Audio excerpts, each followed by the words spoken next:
কেমন আছেন ইব্রাহিম? আমাদের সমাজে কিছু ঝগড়াপ্রিয় মানুষ আছে যারা মানুষের সাথে ঝগড়া করতে পছন্দ করে। ঝগড়া না করলে ওদের খানা হজম হয় না।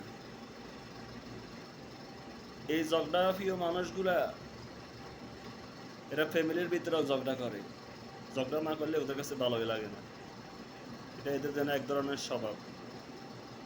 এসব দুশ্চরিত্র থেকে যাদের আছে নিজেকে কন্ট্রোল করার চেষ্টা করুন। আপনি যদি আপনার ফ্যামিলিতে যদি ঝগড়া করেন, আপনার ফ্যামিলিতে অশান্তি সৃষ্টি করবে।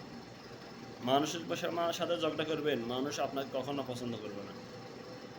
ঝগড়াপ্রিয় মানুষগুলা সবার কাছে ঘৃণিত, এদেরকে কেউ পছন্দ করে না। আল্লাহ তাআলা যেমন পছন্দ করে না, মানুষও পছন্দ করে না। এদেরকে মানুষ দেখলে অনেক ভয় পায়। কি কোন দিকে দিয়ে ভুল ধরে বসে থাকি, কি বলি আবার ঝগড়া লাগে বসে থাকে।